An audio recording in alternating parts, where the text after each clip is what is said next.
একটু পরেই নবনির্বাচিত সংসদ সদস্যদের শপথ শুরু হবে। একাদশ জাতীয় সংসদের পথ চলা এখনো সিদ্ধান্ত জানায়নি ঐক্যফ্রন্ট। দুর্নীতির বিরুদ্ধে জিরো টলারেন্সের পাশাপাশি নতুন সরকারের কাছে সুশাসন প্রত্যাশা দেশবাসীর। অর্থনীতির চলমান গতি ধরে রাখার আহ্বান। সময় সংবাদের ভুয়া ফেসবুক পেজ তৈরি করে বিভ্রান্তিকর তথ্য ছড়াচ্ছে অসাধু চক্র, ভেরিফাইড পেজ চিনে নেয়ার আহ্বান। এবং নাব্য সংকট সহ নানা সমস্যায় জর্জরিত বরিশাল নদী বন্দর। নৌযান চলাচল ঝুঁকিপূর্ণ, দুর্ভোগের শেষ নেই চাঁদপুর বন্দর ব্যবহারকারীদের।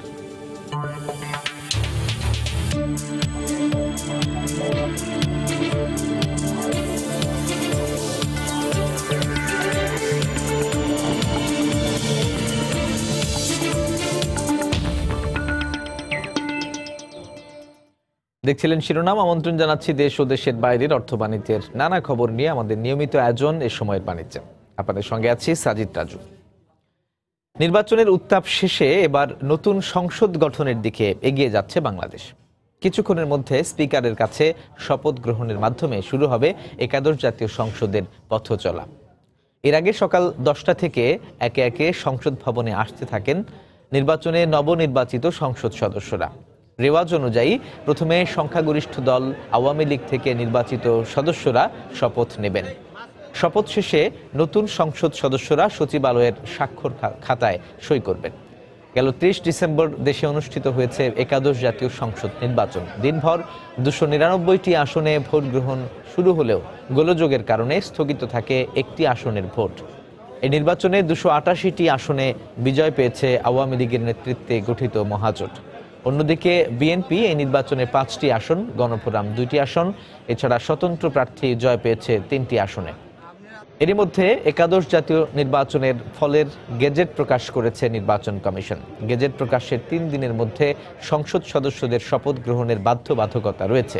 শপথ অনুষ্ঠানের আগে নবনির্বাচিত সংসদ সদস্যরা গণমাধ্যম কর্মীদের সঙ্গে কথা বলেন। এ সময় তারা এমপি হিসেবে নিজেদের ভূমিকা জাতীয় সংসদে তুলে ধরার প্রত্যয়ের কথা ব্যক্ত করেন। আমি আশা করি যে জাতীয় সংসদকে অর্থবহ করার জন্য একজন সংসদ সদস্য হিসাবে আমি সেই দায়িত্ব পালন করতে পারবো। বাংলাদেশের যে একটা উন্নয়ন এবং বিস্ময়কর উন্নয়ন, তার পাশাপাশি মাননীয় প্রধানমন্ত্রী সারা বিশ্বে যে ইমেজ সৃষ্টি হয়েছে সেটার উপরই আমাদের জনগণ সে ম্যান্ডেট দিয়েছে। মাননীয় প্রধানমন্ত্রী শেখ হাসিনা বিশেষ করে তরুণদেরকে গুরুত্ব দিয়ে অনেককে নমিনেশন দিয়েছেন। আমি আশা করছি যে তরুণদের বিষয়টা যেটা আসছে আমাদের বিশেষ করে আমাদের ইশতেহারে, সেগুলো বাস্তবায়নের দিকে বিরাট গুরুত্ব দেওয়া হবে। যে সমস্ত ঐক্যফ্রন্টের নেতারা নির্বাচিত হয়েছেন তারা তাদের প্রদত্ত ভোটারদের প্রতি সম্মান রেখেই তারা শপথ নেবেন। এই মুহূর্তে সংসদ ভবন এলাকায় আছেন রিপোর্টার দেবাশিস রায়। সরাসরি যাচ্ছি যার কাছে। দেবাশিস, রাজু, আপনি জানেন যে একাদশ জাতীয় সংসদ নির্বাচনের যে সংসদীয় প্রক্রিয়া, সংসদীয় কার্যক্রম, সেটি একেবারেই মাহেন্দ্রক্ষণে এসে পৌঁছেছে। আর অল্প কিছুক্ষণের মধ্যেই শুরু হবে জাতীয় সংসদ ভবনে এই শপথ গ্রহণের মাধ্যমে যে আনুষ্ঠানিকতা, সেটি আর অল্প কিছুক্ষণের মধ্যে শুরু হবে। এরই মধ্যে আমরা লক্ষ্য করেছি যে এখানে আপনারা জানতে পেরেছেন যে নবনির্বাচিত যে সংসদ সদস্যরা রয়েছেন তারা এরই মধ্যে সংসদ ভবনে প্রবেশ করেছেন এবং এরই মধ্যে কিন্তু তারা যে শপথ কক্ষ রয়েছে সেই শপথ কক্ষে অবস্থান নিয়েছেন। আপনাদেরকে জানাতে চাই যে ডক্টর স্পিকার শিরীন শারমিন চৌধুরী তিনি এই শপথ বাক্য পড়াবেন এবং শপথ বাক্য পড়ানোর পরপরই কিন্তু এখানে আওয়ামী লীগ এবং জাতীয় পার্টির যে সংসদীয় কমিটির বৈঠক, সেই বৈঠক অনুষ্ঠিত হবে এবং সেই সংসদীয় কমিটির বৈঠকে আপনারা বুঝতেই পারছেন যে এবারে সংখ্যাগরিষ্ঠ নিরঙ্কুশ বিজয় অর্জন করেছে আওয়ামী লীগ এবং আওয়ামী লীগের সেই নিরঙ্কুশ বিজয় অর্জনের ফলে আওয়ামী লীগ এই সংসদে নেতৃত্ব দেবে, অর্থাৎ আওয়ামী লীগের নেতৃত্বেই এই সংসদ পরিচালিত হবে। এই যে সংসদের পরিচালনা, এই পরিচালনার যে দায়ভার, অর্থাৎ এই সংসদে কে সংসদ নেতা হবেন এবং কে সংসদ উপনেতা হবেন, এই সব বিষয় কিন্তু নির্ধারিত হবে শপথের পরে যে সংসদীয় কমিটির বৈঠক, সেখান থেকে। আপনারা জানেন যে গত 30 ডিসেম্বর একাদশ জাতীয় সংসদ নির্বাচন অনুষ্ঠিত হয়েছে। নির্বাচন অনুষ্ঠিত হওয়ার কিন্তু এখন পর্যন্ত আমরা বলতে পারি যে প্রায় 3 দিন অতিবাহিত হয়ে গেছে এবং নির্বাচনের যে মূল ফলাফল, সেই ফলাফলের সরকারি গেজেট সেটিও প্রকাশ করা হয়েছে 1 জানুয়ারি এবং সেটির ফলে কিন্তু যে সাংবিধানিক বাধ্যবাধকতা রয়েছে 3 দিনের মধ্যে শপথ আয়োজনের, সেই সাংবিধানিক বাধ্যবাধকতার মধ্যে কিন্তু আজ এই সংসদে যারা নবনির্বাচিত এমপি তারা কিন্তু এখানে শপথ নেওয়ার জন্য একত্রিত হয়েছেন। দর্শক, আপনাদেরকে জানিয়ে রাখি যে 298টি আসনে নির্বাচন অনুষ্ঠিত হলেও সেই আসনগুলোতে আমরা লক্ষ্য করেছি যে নিরঙ্কুশ বিজয় পেয়েছে আওয়ামী লীগের নেতৃত্বে থাকা মহাজোট এবং বিএনপির নেতৃত্বে থাকা ঐক্যফ্রন্ট যারা অংশ নিয়েছিলেন তাদের মধ্য থেকে 7 জন প্রার্থী বিজয়ী হয়েছেন। এই 7 জন প্রার্থী আজ সংসদে আসছেন না শপথ নিতে, এটি এখন স্পষ্ট হয়ে গেছে। আর তাছাড়া যে বাকি 291 জন এমপি তারা কিন্তু এরই মধ্যে সংসদে প্রবেশ করেছেন। খুব অল্প সময়ের মধ্যেই আওয়ামী লীগ সভাপতি শেখ হাসিনা এবং ডক্টর শিরীন শারমিন চৌধুরী শপথ কক্ষে প্রবেশ করবেন এবং তারপর পরই কিন্তু শপথের মূল যে আনুষ্ঠানিকতা সেটি শুরু হবে। আসলে বাংলাদেশে এখন যে অবস্থাটি চলছে, পুরো বাংলাদেশের চোখ এখন সংসদ ভবনের দিকে। নতুন করে আবারও একটি সংসদের যাত্রা শুরু হবে, যে সংসদে সব অপ্রাপ্তিগুলো হয়তোবা দূরীভূত হবে, এমনটি কিন্তু আশা বাংলাদেশের মানুষের। আর অল্প কিছুক্ষণের মধ্যেই শপথ অনুষ্ঠান আয়োজন হবে, হয়তো আমরা সেটিও আপনাদেরকে সরাসরি দেখাতে পারবো। সেই শপথের মাধ্যমেই যাত্রা শুরু করবে একাদশ জাতীয় সংসদ যে অধিবেশন সেটি শুরু হবে। এবং আপনারা জানেন যে সংবিধানের লিখে দেওয়া বিধিবদ্ধ নিয়ম রয়েছে, সেই নিয়ম অনুযায়ী শপথের 30 দিনের মধ্যেই কিন্তু যে সংসদের অধিবেশন সেই প্রথম অধিবেশন বসবে এবং সেই প্রথম অধিবেশনের মধ্যে দিয়েই কিন্তু একাদশ জাতীয় সংসদের যে সংসদীয় কার্যক্রম সেটি কিন্তু গতি পাবে। দর্শক, আপনাদেরকে জানিয়ে রাখি যে এরই মধ্যে যে সংসদের যারা নবনির্বাচিত এমপি তারা এখানে প্রবেশ করেছেন এবং আপনারা জানেন যে এরই মধ্যে প্রধানমন্ত্রী শেখ হাসিনা এবং স্পিকার ডক্টর শিরীন শারমিন চৌধুরী শপথ কক্ষে প্রবেশ করেছেন এবং সেখানে শপথের যে মূল আনুষ্ঠানিকতা সেটি এখন শুরু হতে যাচ্ছে। এবং আপনাদেরকে জানিয়ে রাখি যে এবারের যে সংসদ একাদশ জাতীয় সংসদ যেটি সংসদ বসতে যাচ্ছে সেই সংসদে কিন্তু 22 জন নারী নেতৃত্ব সেখানে বাংলাদেশ পাবে এবং সংখ্যালঘু নেতৃত্ব পাবে 18 জন। আমরা এখন সরাসরি শপথের আয়োজনে চলে যাচ্ছি। দর্শক, শপথ অনুষ্ঠানে উপস্থিত একাদশ জাতীয় সংসদের নির্বাচিত মাননীয় সংসদ সদস্যবৃন্দ, আসসালামু আলাইকুম। আপনাদের সকলকে ইংরেজি নববর্ষের শুভেচ্ছা। মাননীয় স্পিকার মহোদয়ের সদয় অনুমতিক্রমে শপথ গ্রহণ অনুষ্ঠান শুরু করছি। এখন পবিত্র কোরআন থেকে তেলাওয়াত করছেন জাতীয় সংসদ সচিবালয় মসজিদের ইমাম হাফেজ কারি মাওলানা মুফতি মোহাম্মদ আবু রায়হান।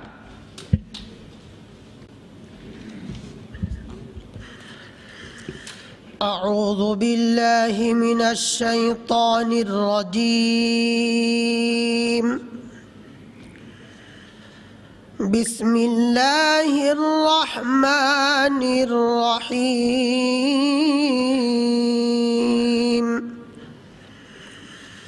وأوفوا بعهد الله إذا عاهدتم ولا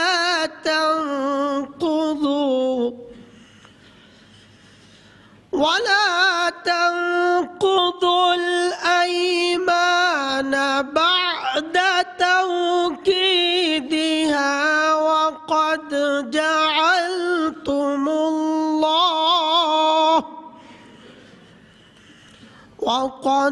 جعلتم الله عليكم كفيلا إن الله يعلم ما تفعلون. صدق الله العظيم. بسم الله الرحمن الرحيم.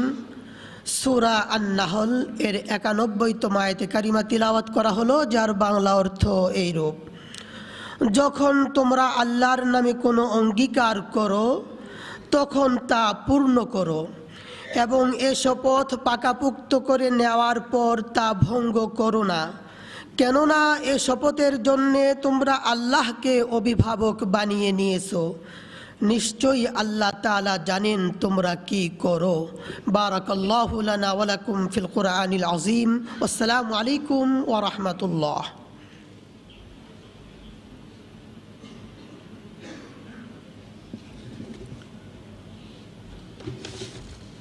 মাননীয় প্রধানমন্ত্রী ও একাদশ জাতীয় সংসদের নির্বাচিত মাননীয় সংসদ সদস্যবৃন্দ, জাতীয় সংসদের কার্যপ্রণালী বিধির 5-3 উপবিধিতে বিদায়ী স্পিকার সংসদে পুনরায় নির্বাচিত হলে নির্বাচিত সংসদ সদস্যদের শপথ গ্রহণ পরিচালনার পূর্বে মাননীয় স্পিকারের সংসদ সদস্য হিসেবে নিজেই নিজের শপথ গ্রহণের বিধান রয়েছে। আমি আনন্দের সাথে জানাচ্ছি যে জাতীয় সংসদের নির্বাচনী এলাকা 24 রংপুর 6 পীরগঞ্জ আসন থেকে বর্তমান মাননীয় স্পিকার ডক্টর শিরিন শারমিন চৌধুরী একাদশ জাতীয় সংসদের সংসদ সদস্য নির্বাচিত হয়েছেন এবং বাংলাদেশ নির্বাচন কমিশন থেকে গত 1 জানুয়ারি যথাযথভাবে তা গেজেটে প্রকাশিত হয়েছে। তাই আমি প্রথমে গণপ্রজাতন্ত্রী বাংলাদেশের সংবিধানের 148 অনুচ্ছেদ ও তৃতীয় তফসিলের 5 অনুচ্ছেদ এবং জাতীয় সংসদের কার্যপ্রণালী বিধির 5-3 উপবিধি অনুযায়ী মাননীয় স্পিকার মহোদয় ডক্টর শিরিন শারমিন চৌধুরীকে একাদশ জাতীয় সংসদের মাননীয় সংসদ সদস্য হিসেবে নিজেই নিজের শপথ গ্রহণের জন্য বিনীত অনুরোধ জানাচ্ছি। মাননীয় স্পিকার,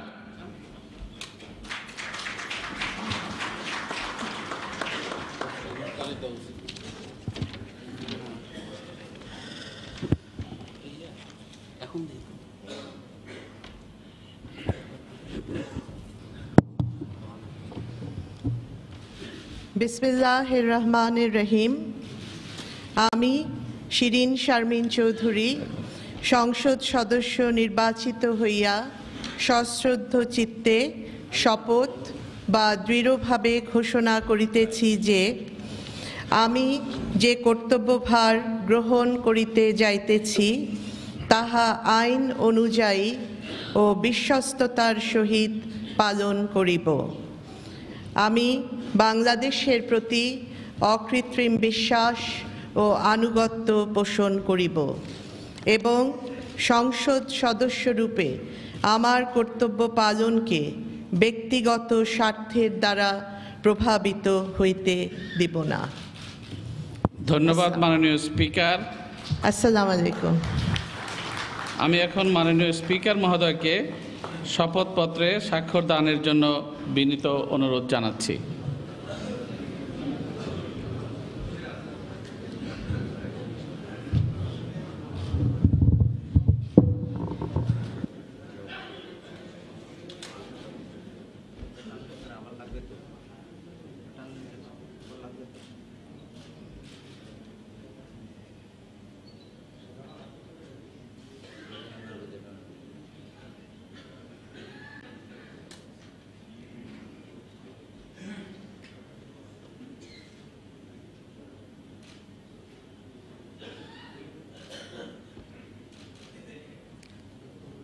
মাননীয় প্রধানমন্ত্রী, একাদশ জাতীয় সংসদের নির্বাচিত মাননীয় সংসদ সদস্যবৃন্দ, আমি এখন গণপ্রজাতন্ত্রী বাংলাদেশের সংবিধানের 148 অনুচ্ছেদ, তৃতীয় তফসিলের 5 অনুচ্ছেদ এবং জাতীয় সংসদের কার্যপ্রণালী বিধির 5 বিধি অনুযায়ী মাননীয় স্পিকার মহোদয়কে একাদশ জাতীয় সংসদের নির্বাচিত সংসদ সদস্যদের শপথ গ্রহণ পরিচালনার জন্য বিনীত অনুরোধ জানাচ্ছি। মাননীয় স্পিকার,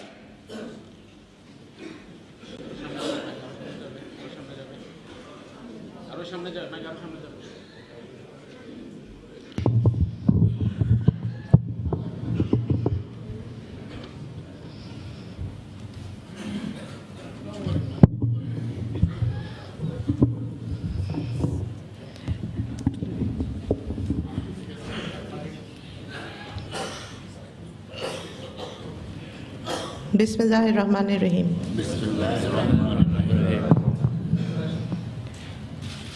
একাদশ জাতীয় সংসদের নির্বাচিত মাননীয় সদস্যবৃন্দ, আসসালামু আলাইকুম। আপনাদের আন্তরিক অভিনন্দন এবং ইংরেজি নববর্ষের শুভেচ্ছা জানাচ্ছি। এখন আপনাদের শপথ বাক্য পাঠ করানো হবে। আপনাদেরকে অনুগ্রহ করে দাঁড়িয়ে শপথ পাঠ করার অনুরোধ করছি। আমি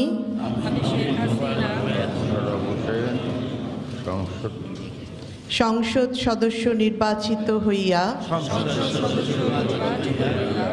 সশ্রদ্ধ চিত্তে শপথ বা দৃঢ়ভাবে ঘোষণা করিতেছি যে আমি যে কর্তব্যভার গ্রহণ করিতে যাইতেছি তাহা আইন অনুযায়ী ও বিশ্বস্ততার সহিত পালন করিব। আমি বাংলাদেশের প্রতি অকৃত্রিম বিশ্বাস ও আনুগত্য পোষণ করিব এবং সংসদ সদস্য রূপে আমার কর্তব্য পালনকে ব্যক্তিগত স্বার্থের দ্বারা প্রভাবিত হইতে দিব না। ধন্যবাদ। ধন্যবাদ মাননীয় স্পিকার। আমি মাননীয় সংসদ সদস্যবৃন্দকে নিজ নিজ আসন গ্রহণ করার জন্য বিনীত অনুরোধ করছি এবং আপনাদের শপথপত্রে আজকের তারিখ উল্লেখসহ স্বাক্ষর দানের জন্য বিনীত অনুরোধ জানাচ্ছি।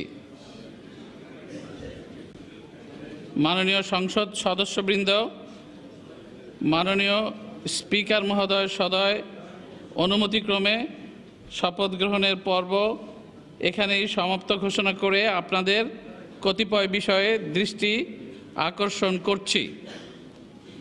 এর পরবর্তী কার্যক্রম হচ্ছে মাননীয় রাজু, আপনারা দেখলেন যে এরই মধ্যে কিন্তু একাদশ জাতীয় সংসদ নির্বাচনের নবনির্বাচিত যারা এমপি ছিলেন সেই সংসদ সদস্যদের মাত্রই শপথ গ্রহণের যে আনুষ্ঠানিকতা সেটি শেষ হলো এবং আপনারা শুনলেন যে তারা সংসদ সদস্য রূপে ব্যক্তিগত কোনো আশা আকাঙ্ক্ষার যে প্রতিফলন বা ব্যক্তিগত কোনো স্বার্থে তাদের ক্ষমতার অপব্যবহার সেটি তারা করবেন না।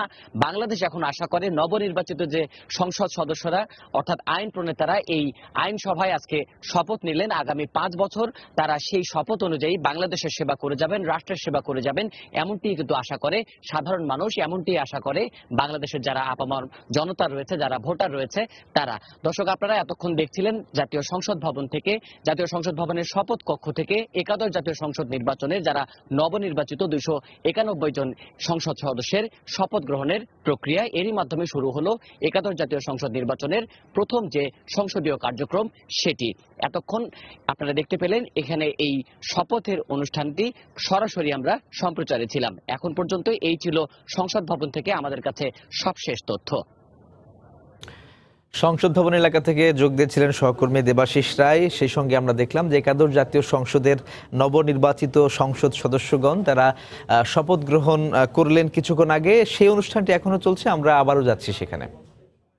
হবে মাননীয় স্পিকার মহোদয়ের সদয় অনুমতি নিয়ে আজকের এই শপথ অনুষ্ঠান শেষ করছি। আপনাদের সকলকে আন্তরিক ধন্যবাদ জানাচ্ছি।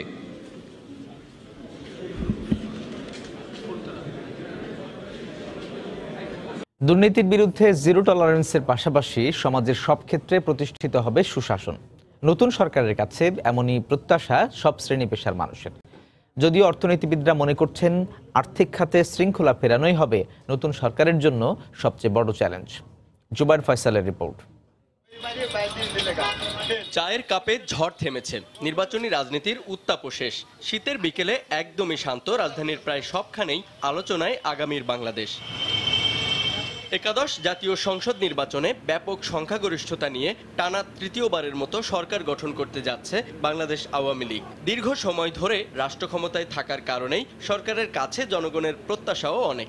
আওয়ামী লীগ আসার থেকে আমাদের উন্নতি হয়েছে, অসহায় লোক তাদেরকে ভালো রাখুক, আমরা একটু সুস্থভাবে চলতে পারি, যেন রাস্তাঘাটে কোনো চিন্তা এটা হাজানি না হয়, আমরা সেইটাই চাই। দৃশ্যমান বড় প্রকল্পগুলো পাল্টে দিয়েছে দেশের অর্থনীতির চিত্র। এমনকি বিশ্ব দরবারে বাংলাদেশ পেয়েছে অন্যরকম মর্যাদার আসন। এরপরও ব্যাংকিং খাতের অনিয়ম, নতুন উদ্যোক্তার অভাব কিংবা আন্তঃমন্ত্রণালয় সমন্বয়হীনতায় মাঝে মাঝেই হোঁচট খাচ্ছে এসব অগ্রগতি। যদিও ব্যবসায়ীদের আশা নতুন সরকারেই হবে এসবের সমাধান। ফরেন ইনভেস্টর সে ইনভেস্ট করবে, সে অ্যাকর্ডিংলি কোন রুটে যাবে, কোন মিনিস্ট্রি আন্ডারে। একটা ফ্যাক্টরি করতে তাকে 7টা মিনিস্ট্রিতে যেতে হচ্ছে। ঋণ খেলাপি জিরো টলারেন্স যাতে হয়। আমরা মনে করছি যে এইসব ব্যাপারে সরকার অবশ্যই কঠিন এবং কঠিনতরভাবে হ্যান্ডেল করবে। তবে যে কোনো নীতি কাঠামো তৈরিতে আন্তর্জাতিক অর্থনীতির গতি প্রকৃতিকে গুরুত্ব দেওয়ার পরামর্শ অর্থনীতিবিদদের। পাশাপাশি খেলাপি ঋণের পরিমাণ কমিয়ে আনতে দৃশ্যমান পদক্ষেপও দেখতে চান তারা। খেলাপি ঋণ যেটা $12 বিলিয়ন উপরে উঠে গেছে, সেটা আমি মোটামুটি একটা সহনীয় মাত্রায় আনতে পেরেছি। এই জায়গাগুলো যেন আমি আগামী বছরের প্রথম দিনে বলতে পারি। শুধু আমাদেরটা দেখলেই চলবে না, আমাদের পাশে চায়না, ভারতের যে অর্থনৈতিক নীতি এবং মায়ানমারের সাথে আমাদের যে রাজনৈতিক বাস্তবতা, সবগুলো মিলিয়েই বিষয়গুলোকে দেখতে হবে। জনমনের প্রত্যাশা টেকসই ও অন্তর্ভুক্তিমূলক উন্নয়নের লক্ষ্যমাত্রা অর্জনে নতুন সরকারের ক্যাবিনেটে আসবে অপেক্ষাকৃত তরুণ, দুর্নীতিমুক্ত ও পরিচ্ছন্ন ইমেজের ব্যক্তিরাই। জুবায়ের ফয়সাল, সময় সংবাদ, ঢাকা। নানা সমস্যায় জর্জরিত বরিশাল নদী বন্দর। নাব্য সংকট সহ পন্টুন এবং গ্যাংওয়েরও অভাবে ঝুঁকির মুখে পড়ছে নৌযানগুলো। অবশ্য বিআইডব্লিউটিএ বলছে সমস্যার সমাধানে বৃহৎ প্রকল্প হাতে নেওয়া হয়েছে। আমিনুল ইসলামের তোলা ছবিতে আরো জানাচ্ছেন ফিরদাউস সোহাগ।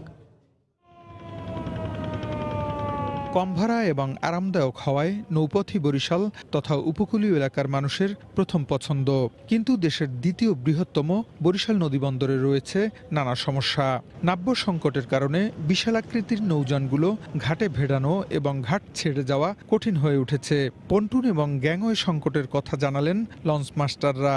বরিশাল পল্টনে দেখা যাচ্ছে যে পল্টন সংকট থাকার কারণে অন্যান্য লঞ্চগুলো পল্টনের বাইরেও জাহাজের গায়ে বেঁধে থাকতে হয়। গ্যাংওয়ে কম, পল্টন কম, যাত্রীদের দুর্ভোগ। এদিকে যথাযথ সেবা থেকে বঞ্চিত হবার অভিযোগ যাত্রীদের। এখানে ভালো বিশ্রামাদি নাই, এখানে ভালো একটা টয়লেট নাই, সব জায়গাগুলো আছে ওগুলো সম্পূর্ণ নোংরা, ভালো বাথরুম নাই, আমার যাত্রীকেও খুব কষ্ট হয়। আর ব্যবসায়ীদের দাবি নদীবন্দরের সুবিধা বাড়ানোর। এই নদীপথটাকে সচল রাখলে আমরা ব্যবসায়ীরা যেভাবে ভালো থাকবে। নাব্যতার সংকট তেমন আমাদের টার্মিনালের সংকট, আমাদের টার্মিনাল আরো বর্ধিত করা দরকার। তবে বিআইডব্লিউটিএ কর্তৃপক্ষ বলছে সমস্যা সমাধানে বৃহৎ প্রকল্প হাতে নেওয়া হয়েছে। যাত্রী সাধারণের সুবিধার্থে পার্কিং ইয়ার্ড, বিশ্রামাগার, টয়লেট, অতিরিক্ত সংখ্যক গ্যাংওয়ে, পন্টুন সহ সব ধরনের সুবিধা গ্রহণের লক্ষ্যে একটি বৃহৎ প্রকল্প হাতে নেওয়া হয়েছে, যার ফিজিবিলিটি স্টাডি চলমান রয়েছে। রাজধানীমুখে 14টি বিলাসবহুল লঞ্চ সহ স্থানীয় অভ্যন্তরীণ রুটের অর্ধশতাধিক লঞ্চ প্রতিদিন বরিশাল নদীবন্দরে যাতায়াত করে, আর দৈনিক যাত্রীর সংখ্যা প্রায় 1.5 লক্ষ। ফিরদাউস সোহাগ, সময় সংবাদ, বরিশাল। সাম্প্রতিক সময়ে সময় সংবাদের ভুয়া ফেসবুক পেজ তৈরি করে বিভ্রান্তিকর সংবাদ ছড়াচ্ছে একটি অসাধু চক্র। একাদশ সংসদ নির্বাচনের আগে থেকে শুরু হওয়া এই প্রবণতা পরে আরও বেড়ে গেছে। এই চক্রটি ফেসবুকের প্রকৃত ভেরিফাইড পেজের আদলে ভুয়া পেজ তৈরি করে বিভ্রান্ত করছে দর্শকদের। সেক্ষেত্রে সময় সংবাদের প্রকৃত ভেরিফাইড পেজ চিনে নেওয়া জরুরি হয়ে পড়েছে। কিভাবে প্রকৃত ভেরিফাইড পেজ চিনবেন জানতে দেখুন রিপোর্টটি। বাংলাদেশে এই মুহূর্তে ইন্টারনেট ব্যবহারকারীর সংখ্যা 9 কোটিরও বেশি, যার মধ্যে একটি বড় অংশই ব্যবহার করেন সামাজিক যোগাযোগ মাধ্যমের সবথেকে জনপ্রিয় সাইট ফেসবুক। সারাদিনে একবার হলেও নিজের ফেসবুক অ্যাকাউন্টে একবার ঢুমারেন না এমন তরুণ তরুণী আজকাল খুঁজে পাওয়া ভার। নতুন প্রজন্মের একটি বড় অংশই সামাজিক যোগাযোগের এই মাধ্যমটি ব্যবহার করে থাকেন তথ্য আদান প্রদান বা সংবাদ আদান প্রদানের জন্য। তাই খুব দ্রুত সময়ের মধ্যে যে কোনো সংবাদ পৌঁছে দিতে এখন সবার আগ্রহের কেন্দ্রবিন্দুতে পরিণত হয়েছে ফেসবুক। আর তাই সাম্প্রতিক সময়ে গুজব ছড়ানোর মাধ্যম হিসেবে ব্যবহার করা হচ্ছে ফেসবুককে। সামাজিক যোগাযোগ মাধ্যমে সময় টিভির অ্যাক্টিভিটি বাংলাদেশের মধ্যে সবচেয়ে বেশি। অন্যান্য প্রিন্ট, ইলেকট্রনিক এবং অনলাইন মিডিয়ার মধ্যে ইউটিউবে সময় টিভি বাংলাদেশের এখন বর্তমানে 1 নম্বর চ্যানেল। পাশাপাশি সময় টিভির ইউটিউব চ্যানেল বাংলাদেশের একমাত্র এই ক্যাটাগরির চ্যানেলও। তাই সোশ্যাল মিডিয়ায় সময় টিভির নাম ব্যবহার করলে দ্রুত ভাইরাল হওয়া যায়। এজন্য সবার মূল লক্ষ্য থাকে সময় টিভি। প্রতিদিন সময় টিভির ওয়েবসাইট, ফেসবুক ও ইউটিউব হ্যাক করার জন্য 2 শতাধিক হ্যাকার চেষ্টা চালিয়ে যাচ্ছে, যে কারণে এর নিরাপত্তার জন্য একটি টিমকে সার্বক্ষণিক মনিটরিংয়ে রাখা হচ্ছে।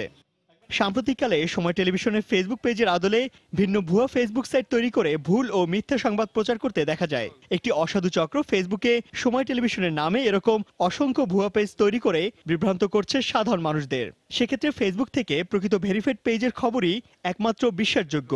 ফেসবুক কর্তৃপক্ষ বিভিন্ন যাচাই বাছাইয়ের মধ্য দিয়ে প্রকৃত প্রতিষ্ঠানের ফেসবুক পেজকে ভেরিফাইড করে থাকে, যার চিহ্ন হিসেবে পেজের নামের পাশে নীল রঙের একটি টিক চিহ্ন দেয়া থাকে। প্রকৃত ও সত্য খবর পেতে অবশ্যই সাধারণ ব্যবহারকারীদের যে কোনো সংবাদ মাধ্যমের ভেরিফাইড পেজ থেকেই তথ্য সংগ্রহ করতে হবে।